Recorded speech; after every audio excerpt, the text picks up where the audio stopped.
आंधी तूफान में गरीब माँ बेटियां। ये कहानी है रूपनगर के एक छोटे से गांव की, जो एक नदी किनारे बसा था। रात का समय था और सब गांव वाले अपने अपने घरों में सो रहे थे।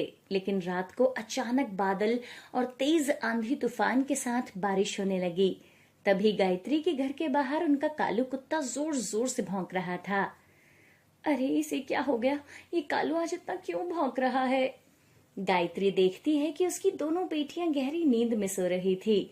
गायत्री घर का दरवाजा खोलती है और घर के बाहर वो देखती है कि पानी ही पानी भरा हुआ था, मानो जैसे बाढ़ आने वाली हो।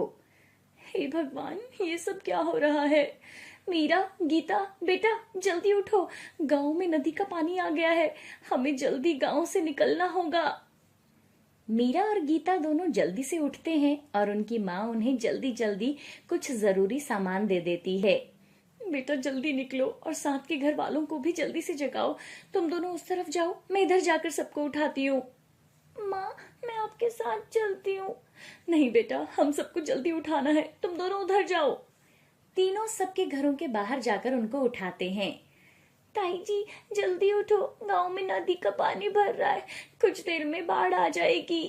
मेरा चाची जल्दी उठो, गांव में बाढ़ आने वाली है, हमें जल्दी से यहाँ से निकलना चाहिए।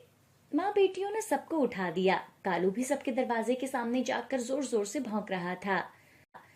मीना बहन, गांव में बाढ़ आ गई है, जल्दी उठो। सब लोग उठकर गांव के ऊंचे स्थान की तरफ भागे जा रहे थे। तभी एक गाय जो खूंटे से बंधी थी, वो जोर जोर से रंभा रही थी, लेकिन सब लोग अपनी जान बचाकर भाग रहे थे। तभी गायत्री का ध्यान उस पर जाता है और वो उसे खोलने चली जाती है। उसका कुत्ता भी भौंकता हुआ उसके पीछे जा रहा था। अरे गायत्री बहन, आप पीछे कहाँ जा रही हो? जल्दी आओ, पानी बहुत बढ़ गया है, कुछ भी हो सकता है। आप लोग जाओ, मैं उस गाय को खोल कर आती हूँ भैया। सब लोग वहां से चले जाते हैं। इधर पानी भी बहुत बढ़ गया था, लेकिन गायत्री बिना अपनी जान की परवाह किए उस गाय के पास जाती है और उसे खोल देती है। लेकिन तभी बहुत तेज बहाव आता है और सब कुछ पानी में बह जाता है।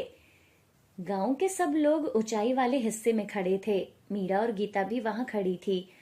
वो सबसे अपनी माँ के बारे में पूछ रही थी। माँ कहाँ रह गई? अब तो गांव के सब लोग आ गए हैं, माँ और कालू अब तक क्यों नहीं आए? हाँ मीरा, मैं वही सोच रही हूँ, अब तक तो उन्हें आ जाना चाहिए था। जब मैं आ रहा था तब वो एक गाय को खोलने वापस जा रही थी। मैंने उन्हें मना किया था कि पानी बढ़ रहा है, जल्दी से आ जाओ, लेकिन वो गाय को बचाने चली गई। पता नहीं इसके बाद क्या हुआ होगा। ऐसे ही पूरी रात बीत जाती है। सुबह तक पानी कम हो जाता है और सब अपने अपने घरों में लौट रहे थे। तभी कुछ लोगों को गायत्री की लाश मिलती है और वो उसे उसके घर लेकर जाते हैं, जहां मीरा और गीता अपनी माँ को देखकर बहुत रोती हैं। गायत्री के घर वाले इकट्ठा हो गए। गायत्री का मृत शरीर एक चादर में लिपटा हुआ पड़ा था। मीरा और गीता उसके पास बैठकर फूट फूट कर रो रही थी। गांव की कुछ औरतें उन्हें संभालने की कोशिश कर रही थी। माँ, हमें छोड़कर क्यों चली गई माँ? हम तो तुम्हारे बिना नहीं जी पाएंगे, अब हम किसके सहारे जिएंगे माँ?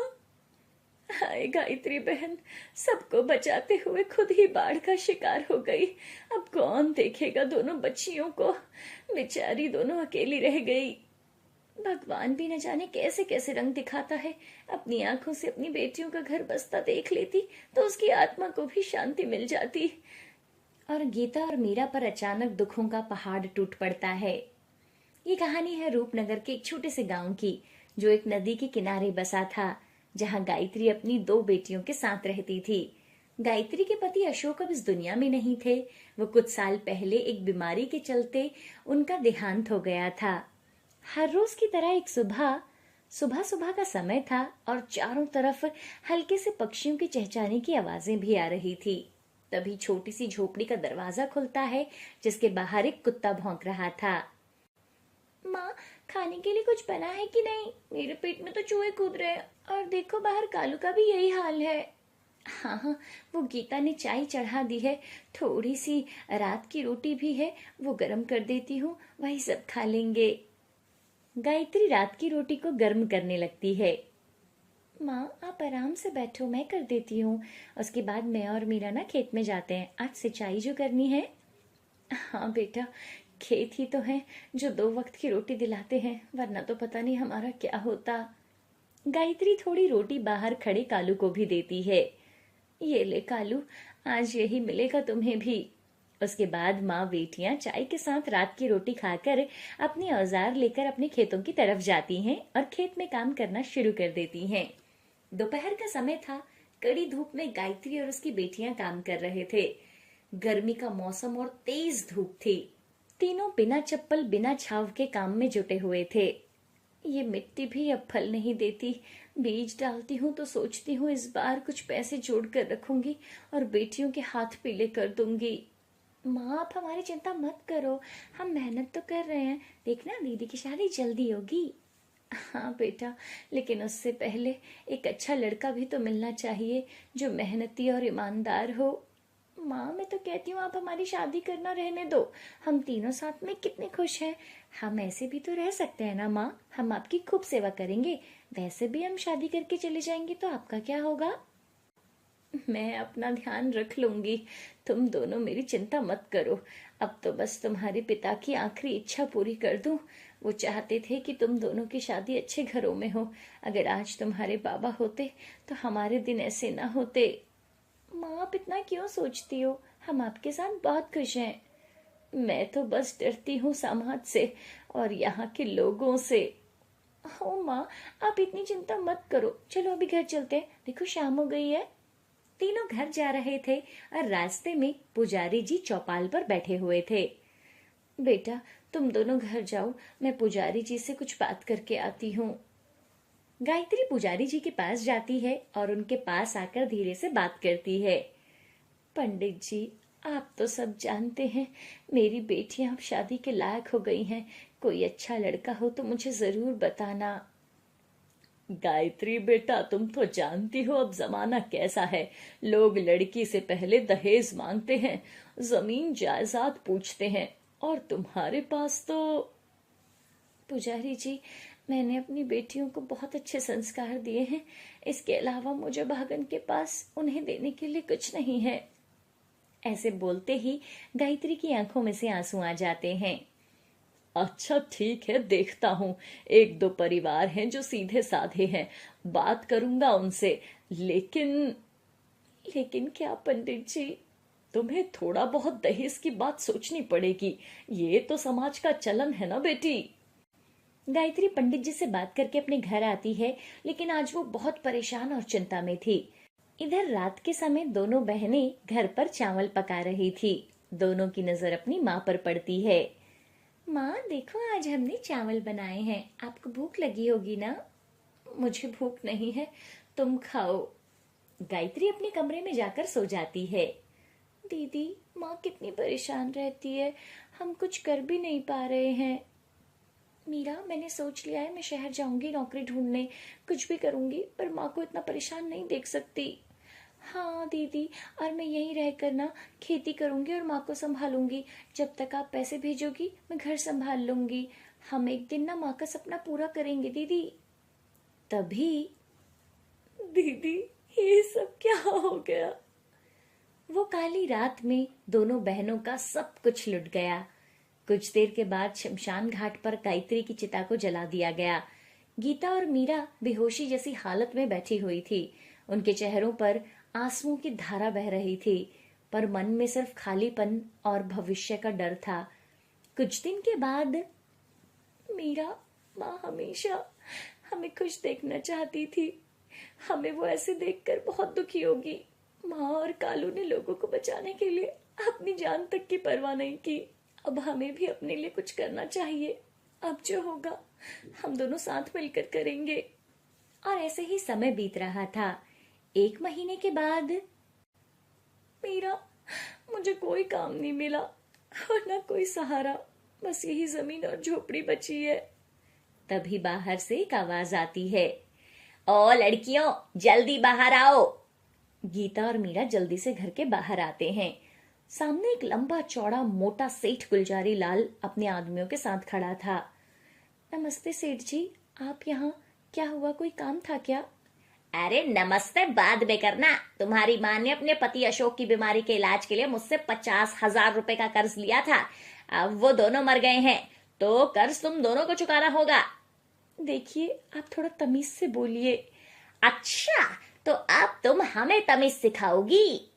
माफ करना सेठ जी, ये छोटी है, कुछ भी बोल देती है। इसकी तरफ से मैं आपसे माफी मांगती हूँ।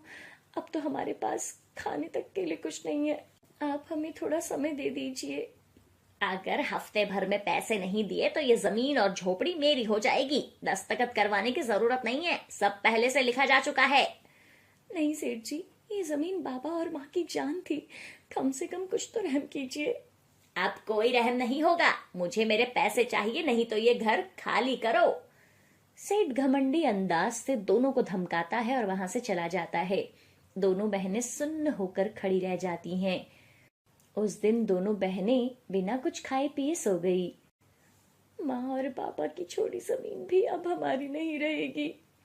हाँ दीदी, हमारा तो पूरा बचपन इसी घर और मिट्टी में बीता है और अब ये भी छीन लिया जाएगा। कुछ करना होगा मीरा, कहीं काम मिल जाए तो शायद कुछ उम्मीद जगे।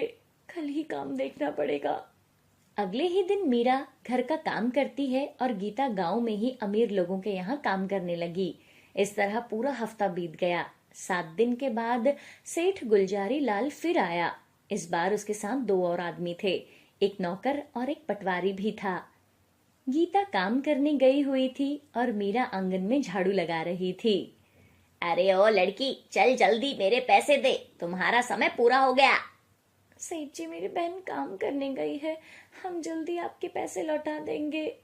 अरे बकवास बंद करो, अब ये जमीन मेरी है और ये घर भी। पटवारी जी, लिखा पढ़ी का काम तैयार है ना? जी सेठ जी, पेपर में सब आपका है। सेठ अपने आदमियों को कहकर घर का सारा सामान बाहर फेंकवाने लगता है। सेठ जी, ऐसा मत करो, हम कहाँ जाएंगे? मैं आपके आगे हाथ जोड़ती हूँ। ए लड़की, ये सब ड्रामा अब नहीं चलेगा, चलो दूर हटो यहाँ से। सेठ के आदमी सारा सामान बाहर फेंक रहे थे और मीरा ये सब देखकर रो रही थी। गांव के बाकी लोग भी ये सब देख रहे थे, लेकिन कोई कुछ नहीं बोलता और सेठ घर के दरवाजे पर ताला लगा देता है। ये सब देखकर मीरा बहुत रो रही थी और जमीन पर गिर जाती है। कुछ देर के बाद गीता काम से लौट रही थी। रास्ते में उसे जैसे ही सेठ की करतूत की खबर मिली, वो दौड़ते हुए आई और सामने जमीन पर बैठी मीरा को देखा। मीरा, ये सब देखो ना दीदी, क्या हो गया? सेठ ने हमारी जमीन, हमारा घर सब छीन लिया दीदी। गीता और मीरा अपनी झोपड़ी को आखिरी बार पलटकर देखती हैं।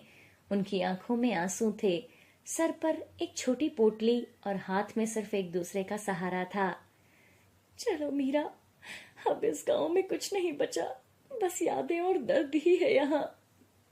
हाँ दीदी, लेकिन जब तक हम साथ हैं, हम कुछ ना कुछ कर ही लेंगे।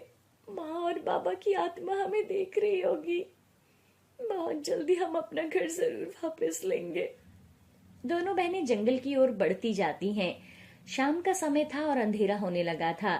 दोनों बहनें जंगल के बीचों बीच पहुंच जाती हैं और जल्दी जल्दी जंगल को पार करने लगती हैं। तभी सामने से एक लाठी पकड़े बूढ़ी औरत आ रही थी।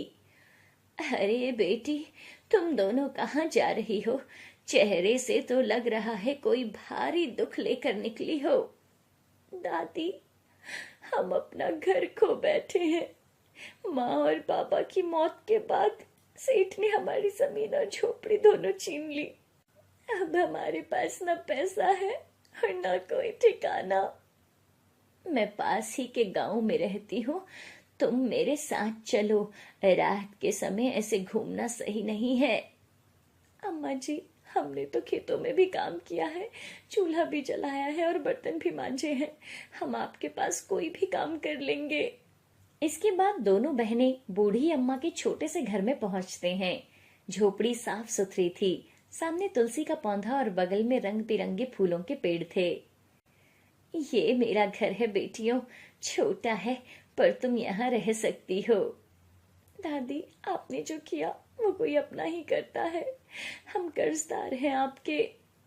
बस एक बात याद रखना, दुनिया भले बेरहम हो, लेकिन मेहनत कभी धोखा नहीं देती बच्चियों। तुम दोनों बैठो, मैं खाना बनाती हूँ। नहीं, आप खाना नहीं बनाएंगे, खाना हम बनाएंगे। हाँ दादी, हम बहुत अच्छा खाना बनाते हैं। अच्छा, हो मैंने राजमा भिगोए हैं, वहीं चावल के साथ बना लो। उसके बाद मीरा और गीता दादी से बातें करते करते सारा खाना बना देते हैं और तीनों मिलकर खाना खाने लगते हैं। दादी जैसे ही खाना खाती है, अरे वाह, तुम्हारे हाथ में तो जादू है। इतना स्वादिष्ट खाना तो मैंने आज तक नहीं खाया। तुम दोनों अपना काम क्यों नहीं खोल लेती? अच्छा मजाक है दादी। अरे ये मजाक नहीं है, मैं सच बोल रही हूँ। क्यों ना तुम चौराहे पर अपना ठेला खोल लो और वहां खाना बनाकर बेचो। लेकिन दादी, उसके लिए पहले पैसे चाहिए और हमारे पास तो कुछ भी नहीं है। बेटा, मैंने कुछ पैसे जमा किए हुए हैं, हम उससे सामान ले आएंगे। दोनों बहनों को दादी का आइडिया बहुत अच्छा लगा। अगले दिन दादी के साथ जाकर दोनों बहनें जरूरत का सारा राशन ले आई और अगले दिन दोनों ने घर पर कुछ खाना बनाया और चौराहे पर ठेला लगा लिया। कुछ लोगों ने वहां खाना खाया, लोगों को खाना बहुत पसंद आया। वाह, क्या खाना है, मजा आ गया। सही में मजा आ गया, ऐसा खाना तो मैंने कभी नहीं खाया। अब क्या था, दोनों मिलकर उसी चौराहे पर खाना बेचने लगी। लोगों को उनका खाना बहुत पसंद आने लगा। अब उनके ठेलों पर तीनों समय भीड़ लगी रहती थी। कुछ ही समय में उन्हें अच्छा लाभ होने लगा। धीरे धीरे समय निकलता गया और मात्र 6 महीने के अंदर उन्होंने गांव के सेठ के सारे पैसे चुका दिए और अपना घर वापस ले लिया और चौराहे पर अपना एक होटल बना दिया। अब उन्होंने गांव की और महिलाओं को भी अपने साथ काम पर रखा और खूब तरक्की की। उनके होटल पर हर समय लोगों की भीड़ होती थी। आज अपनी मेहनत से दोनों बहनें बहुत आगे पहुंच गई थी। बूढ़ी दादी दोनों को बहुत प्यार करती थी और सब खुशी खुशी रहने लगे। आज की कहानी है उस घने कानन जंगल की, जहां अभी तक इंसान की पहुंच बहुत ही कम थी। बड़े ही सुकून के साथ सारे जानवर और पक्षी रहा करते थे। चारों तरफ थी तो बस हरियाली और पक्षियों की चहचहाती आवाज, जिसे सुनकर किसी का भी मन मंत्र मुग्ध हो जाए। अरे लोमड़ी बहन, कहाँ भागी जा रही हो? अरे वो आम के पास वाली अंगूर की बेल पर ना बड़े ही मीठे अंगूर आए हैं। मुझे आज ही चीनू बंदर ने बताया है, तो बस उसी का स्वाद लेने जा रही हूँ। अरे चीनू बंदरिया की बातों में मत आना, फिर कहोगी कि अंगूर खट्टे हैं। चुप ही रहो तुम सब तो। पता नहीं क्यों सबके सब मेरे ही पीछे पड़े रहते हो। मैं तो चली अंगूर खाने। लोमड़ी अपनी कमर हिलाते हुए अंगूर के लिए अपने लंबे लंबे पग भरती हुई वहां से चली जाती है। लेकिन कहते हैं कि इंसान के कदम जहां भी पड़ते हैं वहां हमेशा विनाश ही हुआ है। वहीं अब इस कानन जंगल में भी होने वाला था। और फिर एक दिन कालू लकड़हारा उस जंगल में पहुंच जाता है। अरे वाह, क्या जंगल मिला है, ये अभी तक क्यों नहीं दिखा मुझे? अरे इस जंगल में तो इतनी लकड़ियां हैं कि मेरा आराम से 6 महीने का समय निकल जाएगा और मेरी बीवी भी खुश हो जाएगी। आखिर इतनी सारी लकड़ियां काटूंगा, फिर मैं उनको बाजार में बेचूंगा और फिर उसके लिए 9 लखा हार ले जाऊंगा। ये सोचकर कालू बड़ा ही खुश हो जाता है और दनादन रोज बड़े बड़े पेड़ गिराना शुरू कर देता है। कालू के पेड़ काटने से जंगल में चारों तरफ हाय तौबा मच जाती है।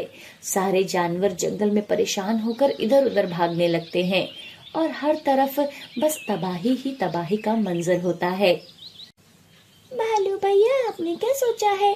अब आगे हमको क्या करना है? अब क्या ही करे सोनू, बस अब तो हमारा आशियाना छीनने की कगार पर आ खड़ा हुआ है। समझ नहीं आता कि आखिर ये इंसान हमसे चाहते क्या हैं। ऐसा कहकर भालू बहुत जोर जोर से रोने लगता है। तभी बहुत बड़े पेड़ गिरने की आवाज आती है। चलो भालू भैया, लगता है वो फिर से लकड़ियां काटने आ गया है।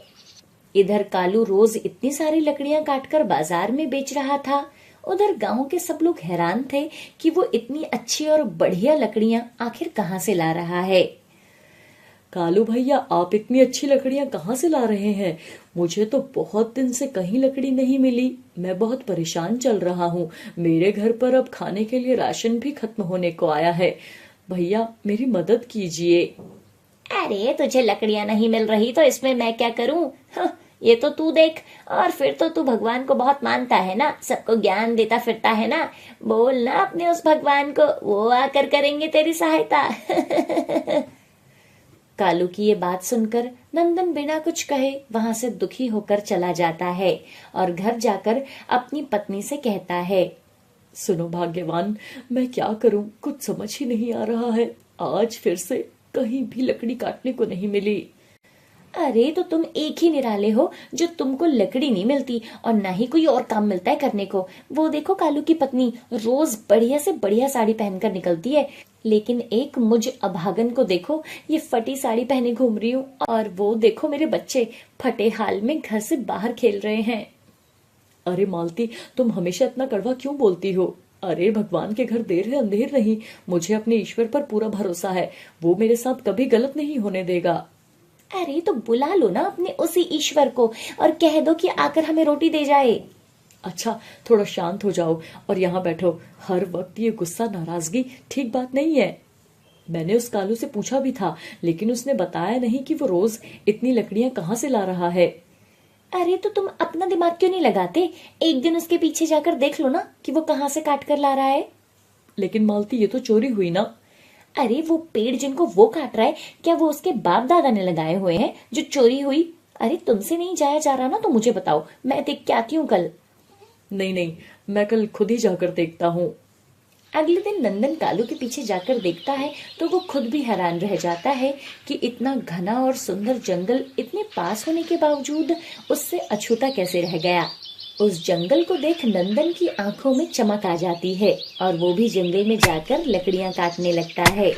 आज तो मैंने खूब लकड़ियां काटी। आज तो मेरी बीवी बहुत खुश हो जाएगी। उसके लिए बढ़िया गुलाब जामुन लेकर जाऊंगा खाने के लिए। आज तो मजा ही आ गया खाना खाकर। बस ऐसे ही ना आप रोज जंगल से खूब लकड़ियां काटो और उनको बेचकर खूब पैसे लेकर आओ। फिर मैं भी उस कालू की बीवी की तरह ना रोज नई नई साड़ी पहनकर इतराऊंगी। नंदन रोज जाकर लकड़ियां काट तो रहा था, लेकिन न जाने क्यों उसे ये हरा जंगल काटना बिल्कुल भी अच्छा नहीं लग रहा था। हर तरफ भागते हुए जानवर और पेड़ों से गिरते पक्षियों के घोंसले नंदन को अंदर से झकझोर रहे थे। फिर एक दिन नंदन जंगल में लकड़ियां काटने जाता है और एक बड़े से पेड़ का चुनाव कर लेता है। आज इस पेड़ को काटूंगा। खूब बड़ा पेड़ है और इसकी लकड़ी भी मुझे सागौन की लगती है, जिसे बेचकर आज मैं खूब पैसे कमाऊंगा। नंदन पेड़ को काटना शुरू कर देता है और पूरे दिन की मेहनत के बाद जब वो पेड़ गिरता है तो उसके नीचे चीनू बंदरिया अपने बच्चे को लेकर दबी हुई थी, जिसे देखकर नंदन घबरा जाता है। वो जैसे तैसे करके पेड़ को हटाता है और देखता है कि चीनू बंदरिया अब मर चुकी है, लेकिन उसका बच्चा अभी भी जिंदा है और अपनी माँ का दूध पी रहा है। उसे बिल्कुल भी इस बात का आभास नहीं है कि उसकी माँ ये दुनिया छोड़कर जा चुकी है। ये देखकर नंदन जोर जोर से रोने लगता है। हे प्रभु, ये मुझसे क्या अनर्थ हो गया। मेरे काटे हुए इस पेड़ के तले ये बंदरिया आकर मर गई और ये बच्चा। हे भगवान, मुझे माफ करना। अब मैं क्या करूं, मुझे तो कुछ समझ नहीं आ रहा है। तभी चीनू बंदरिया का बच्चा जोर जोर से अपनी माँ को जगाने की कोशिश करने लगता है, क्योंकि उसे लगता है कि उसकी माँ अभी भी नींद में है। इतना छोटा सा बच्चा, इसे तो जंगल में जानवर खा जाएंगे। इसे तो कोई जिंदा ही नहीं रहने देगा। अब मैं ये अन्याय इस बच्चे के साथ नहीं होने दूंगा, क्योंकि इसकी माँ तो मेरी गलती के कारण मर गई, लेकिन मैं इसे जीते जी जानबूझकर मरने के लिए नहीं छोड़ सकता। वैसे भी मैंने बंदर और इंसान की दोस्ती के बड़े ही किस्से सुने हैं। उसी तरह मैं भी इसे अपने साथ रख लूंगा, लेकिन इसे जंगल में छोड़कर नहीं जाऊंगा। नंदन उस बच्चे को अपने साथ अपने घर ले जाता है और ऐसे आया देख मालती बहुत जोर से नाराज हो जाती है। ये क्या है जी? अरे आज की कमाई कहाँ है? और ये बंदर का बच्चा ये क्यों लाए हो अपने साथ? अपने साथ ना इसे अभी के अभी जंगल में छोड़कर आओ। नहीं मालती, अब ये बंदर अब हमारे घर पर ही रहेगा, हमारे साथ रहेगा। और नंदन मालती को उस बंदर की पूरी कहानी सुनाता है, जिसे सुनकर मालती और भी गुस्सा हो जाती है। अरे ये क्या पागलपन है, हमारे यहाँ खुद खाने के तो लाले पड़े हुए हैं और तुम इस बंदर को उठाकर लेकर आ गए हो। अरे मैं कहती हूँ कि इसे अभी के अभी उस जंगल में छोड़कर आओ। ये इतना छोटा है मालती कि अगर मैंने इसे जंगल में छोड़ दिया ना तो ये 2-4 दिन से ज्यादा जीवित नहीं रह पाएगा। जंगल में रहने वाले सियार और भेड़िए इसे खा जाएंगे। और अब मैं जंगल में कभी भी लकड़ी काटने नहीं जाऊंगा, मैं कुछ और काम देख लूंगा। ना तो मैं इस बंदर को रोटी दूंगी और ना ही इसका कोई काम करूंगी। अब तुमको जो समझ आए वो तुम करो। और नंदन के मुंह पर वो घर का दरवाजा पटक कर दरवाजा अंदर से बंद कर लेती है। अब नंदन अपने उस बंदर के बच्चे के साथ वहीं बैठ जाता है और जोर जोर से रोने लगता है। ये देखकर बंदर का वो बच्चा नंदन के आंसू पोंछने लगता है। आज से तुम मेरे बेटे हो और मैं तुम्हारा पिता हूँ। आज से तुम्हारा नाम मंगू है। तभी वो देखता है कि कालू लकड़ी बेचकर खूब सारे पैसे गिनता हुआ चला आ रहा था। कालू भाई, आप उस जंगल में लकड़ी काटने मत जाया कीजिए। वहां हमारे लकड़ी काटने के कारण कितने जानवर मर रहे हैं और कितने ही पक्षी बेघर हो गए हैं। क्या तुम भी मेरे पीछे पीछे उस जंगल में लकड़ी काटने जाते हो? खबरदार, अब उस जंगल में लकड़ी काटते हुए कभी दिखे तो वो जंगल मैंने ढूंढा है, उसकी पूरी लकड़ियां मैं ही काटूंगा। ठीक है कालू भाई, जैसा तुमको ठीक लगे। मैंने तो सिर्फ तुम्हें समझाने के लिए कहा था। वैसे भी अब मैं जीवन में कभी लकड़ी नहीं काटूंगा। मैंने ये प्रण कर लिया है। तुम जैसे डरपोक लोग जंगल में लकड़ी काटेंगे क्या? इतना कहकर कालू वहां से चला जाता है। अब नंदन इधर उधर भटकने लगता है, उसे कोई काम नहीं मिलता। लेकिन अब उसे अपने से ज्यादा अपने बेटे मंगू की चिंता रहती थी। उसके पास कोई काम ना होने के बावजूद भी नंदन मंगू को कभी भी भूखा नहीं रहने देता था। फिर एक दिन, ले मंगू बेटा, आज ये जलेबी खा ले और सो जा। आज बस यही मिला है तेरे पिताजी को। कोई बात नहीं पिताजी, मेरे लिए बस इतना ही बहुत है। मंगू की ऐसी आवाज सुनकर नंदन चौंक जाता है। क्या क्या? फिर से बोलना तुम। मंगू, क्या बोले तुम? हाँ पिताजी। अरे तुम तो एकदम इंसानों की तरह बोल लेते हो। अरे वाह यार, और तुमने मुझे पिताजी बोला। हाँ, क्योंकि पिताजी मैं आपके साथ ही बड़ा हुआ हूँ और आज जब मैंने बोलना सीख लिया तो मेरे मुंह से आपकी जैसी ही आवाज निकली। आपने ही मुझे जीवन दिया है तो आप ही मेरे पिताजी हुए ना। नंदन खुशी के मारे मंगू को गले लगाकर रोने लगता है। हे विधाता, तेरी यही मर्जी है तो यही सही। मेरे सगे बच्चे तो मेरे साथ है नहीं, अब यही मेरा बेटा सही। अब नंदन और मंगू पूरे राज्य में साथ में घुमा करते थे और मंगू की आवाज का तो बच्चे साथ में बड़े भी खूब आनंद लिया करते थे। उसी समय राज्य में ऐलान हुआ कि राजकुमारी साहिबा बंदर का खेल देखना चाहती है। राजा का ये ऐलान सुनकर सब लोग नंदन से कहने लगे कि इससे अच्छा समय तुम्हें नहीं मिलेगा। तुम और मंगू जाओ और राजकुमारी को खेल दिखा कर आओ, शायद राजा जी खुश होकर तुम्हें कोई इनाम दे दें। और सबकी सलाह मानकर नंदन और मंगू राजा के दरबार में खेल दिखाने जाते हैं। बेटा मंगू। जी पिताजी। मंगू की ऐसी आवाज सुनकर सब लोग अचंभे में पड़ जाते हैं और खूब खुश होते हैं। राजकुमारी का तो खुशी का कोई ठिकाना ही नहीं था। पिताजी, मुझे ये बंदर चाहिए। मंत्री जी, आज हमारी राजकुमारी बड़े ही दिनों बाद इतनी खुश नजर आई है तो हम चाहते हैं कि अब ये बंदर हमारे राजमहल की शोभा बढ़ाए। और बताओ नंदन, तुम क्या मांगते हो? राजा का ऐसा आदेश सुनकर नंदन घबरा जाता है, क्योंकि वो किसी भी हाल में मंगू को छोड़ना नहीं चाहता था। अरे बोलो मदारी, तुमको क्या चाहिए? ये मदारी नहीं, मेरे पिताजी हैं, इनको मदारी मत कहिए। नहीं राजन, मुझे कुछ नहीं चाहिए। मैंने इसे अपने बेटे की तरह बड़ा किया है, लेकिन आपकी आज्ञा को भी मैं टाल नहीं सकता हूँ। इतना कहकर नंदन सिर झुकाकर रोते हुए राजमहल से चला जाता है। इधर नंदन से अलग होकर राजमहल में मंगू ने कुछ भी नहीं खाया था। क्या खाओगे मंगू, बताओ ना, मुझे तुम बहुत प्रिय हो, बताओ ना तुम्हारे लिए क्या मंगवाऊं। मैंने सुना है कि बंदरों को केले अति प्रिय होते हैं, क्या तुम केले खाओगे? राजकुमारी की बात सुनकर उनकी सेविका केले लेकर हाजिर होती है, लेकिन मंगू केलों को देखकर मुंह फेर लेता है।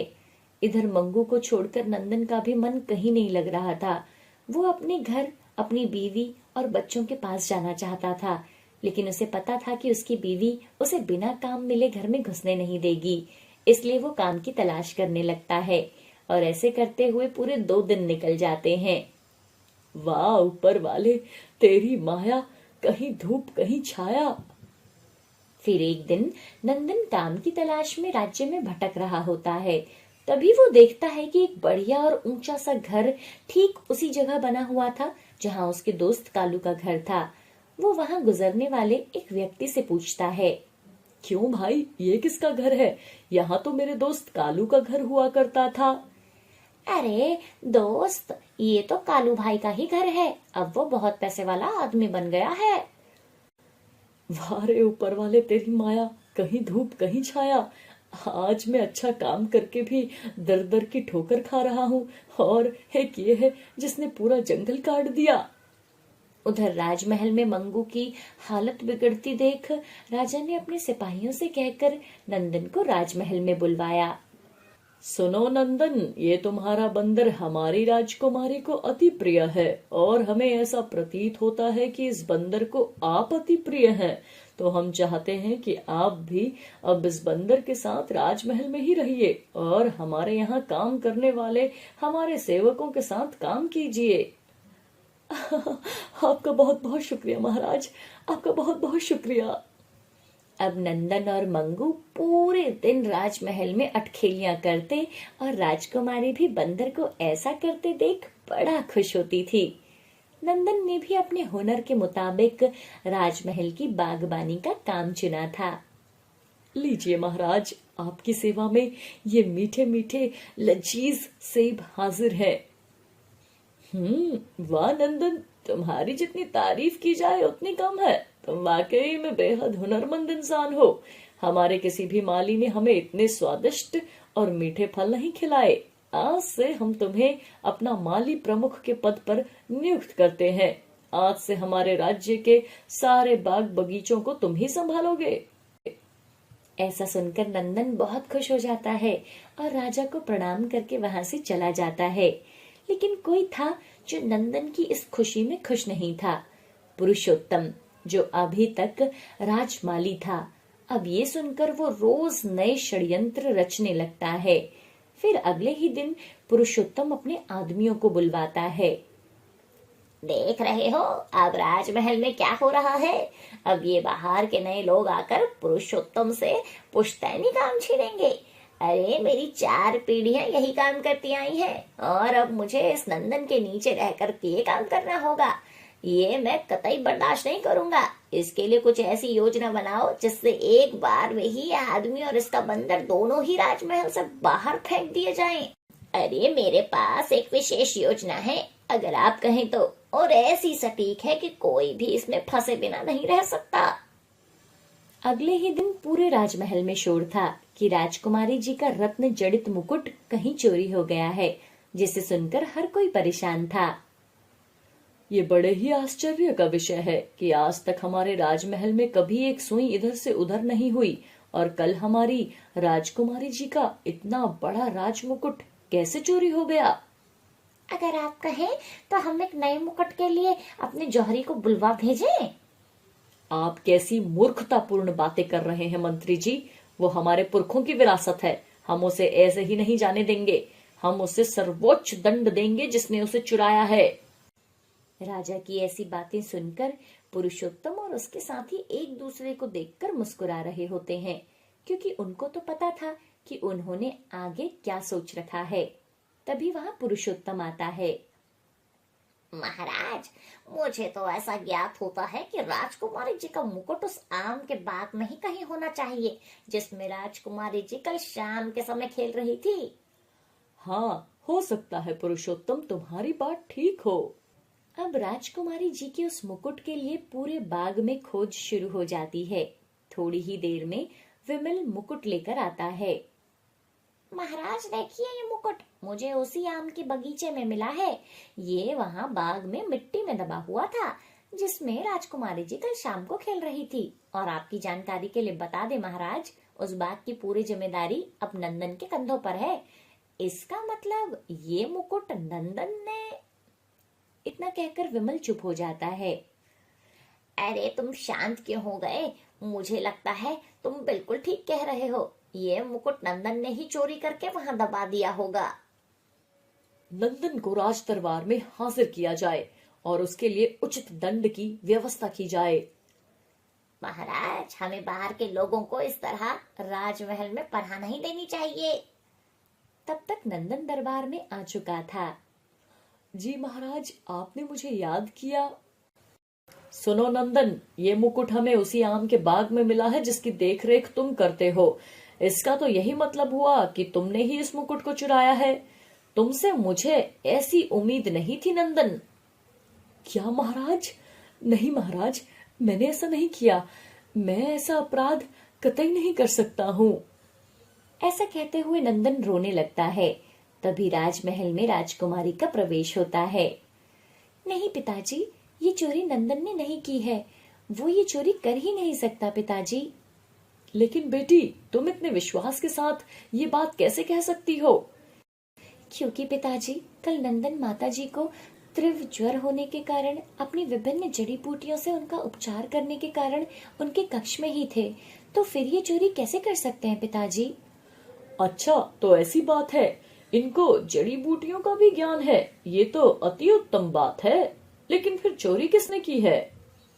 महाराज, मुझे क्षमा करें, लेकिन रात्रि के तीसरे पहर में जब मैं अपने पिताजी के द्वारा बताए हुए आम के पेड़ से कुछ पत्ते लेने गया था, तब मैंने इसी आदमी को वहां से आते हुए देखा था, जिस आदमी को आज ये हार मिला है। ये सुनकर पुरुषोत्तम और विमल के चेहरे फीके पड़ जाते हैं। ये सरासर झूठ बोल रहा है। मंत्री जी, इस आदमी को पकड़ लो और चोरी में शामिल सभी लोगों को कारागृह में डाल दो। सिपाही पुरुषोत्तम और विमल को पकड़कर वहां से ले जाते हैं। मैं तुम्हारी प्रतिभाओं से बहुत ही प्रभावित हुआ हूँ नंदन। मैं तुम्हें 1000 अशर्फियों के साथ साथ इस राज दरबार में एक उचित पद देना चाहता हूँ। नंदन खुशी के मारे रोने लगता है और वो 1000 अशर्फियां लेकर अपने घर अपनी बीवी बच्चों के पास पहुंच जाता है और उनको पूरी बात बताता है। देखा ना मालती, मैं कहता था ना कि जो किसी के साथ बुरा नहीं करता, ऊपर वाला उसका कभी बुरा नहीं करता। आज देखो, हमारे पास धन दौलत इज्जत शोहरत सब कुछ है, और वो भी सिर्फ और सिर्फ एक बंदर के कारण। मालती भी जोर जोर से रोने लगती है। तुम सही कहते थे। अभी 2 दिन पहले ही वो कालू भैया है ना, उनकी मौत एक पेड़ को काटते समय उसके नीचे दबकर हो गई है।